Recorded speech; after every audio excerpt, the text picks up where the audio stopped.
तर मित्रांनो, आता हे आमच्या शेतामध्ये शेणखतून पडलेलं आहे. हे गिर गाईचं शेणखत आम्ही राजस्थानी टोळीकडनं घेतलेलं आहे आणि ते आता शेतामध्ये वापरायच्या आधी त्याच्यावर पूर्ण आम्ही जैविक ट्रीटमेंट करणार आहे. तर biome technology Ahilyanagar Prafulla Gadge sir यांची कंपनी आहे, त्यांच्याकडनं आम्ही हे कंट्रोलर घेतलेलं आहे. कंट्रोल म्हणजे हे बेसिकली BVM आहे. तर ही 5 लिटरची कॅन आहे. BVM सोबत ट्रायकोडर्मा आणि वेस्ट कंपोजर हे आम्ही 200 लिटरच्या कॅनमध्ये मिक्स करून घेऊ प्रॉपर. आणि या शेणखतावर साधारण 5 ठिकाणी वेगवेगळ्या 4 कॉर्नरला 4 आणि सेंटरला जास्त थोडंसं असं मी ते एकत्र करून मिक्स करणार आहे.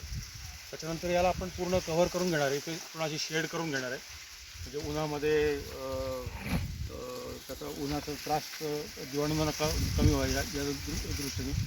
आणि ते झाल्यानंतर मित्रांनो, आपण काय करणार आहे की त्याच्यावर कंटिन्युअस पाणी मारत राहणार आहे. पाणी मारल्यानंतर त्या जीवाणूची वाढ व्हायला तर मदत होते. तर हे आहे कंट्रोलर म्हणजे BVM.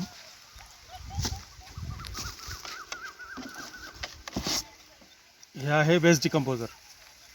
जनरली वेस्ट डिकम्पोजर आपल्याला प्युअर क्वालिटीचं मिळत नाही, पण बायोम टेक्नॉलॉजीचं हे प्रोवन प्रॉडक्ट आहे. मागच्या वर्षी पण मी वापरलं होतं आणि यावर्षी पण डेफिनेटली मी ते शेणखताच्या ट्रीटमेंटसाठी वापरणार आहे.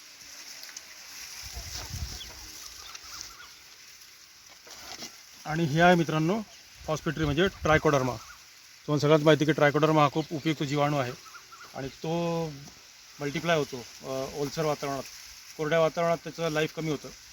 तर हे तिन्ही आपण जे आहेत जैविक खतं, तर हे आपण 200 लिटरच्या पाण्यामध्ये मिक्स करून प्रॉपरली याला ट्रीट करणार आहे. तर म्हणजे माझा मागच्या वेळचा अनुभव असा आहे की साधारण एक 45 ते 50 दिवसामध्ये हे शेणखत त्याच्यामध्ये असलेलं जे काही हानिकारक होमणी वगैरे असेल तर त्याचा पूर्ण नायनाट होतो आणि जमिनीचा सेंद्रिय कर्ब वाढण्यासाठी या ट्रीटमेंटचा खूप उपयोग होतो.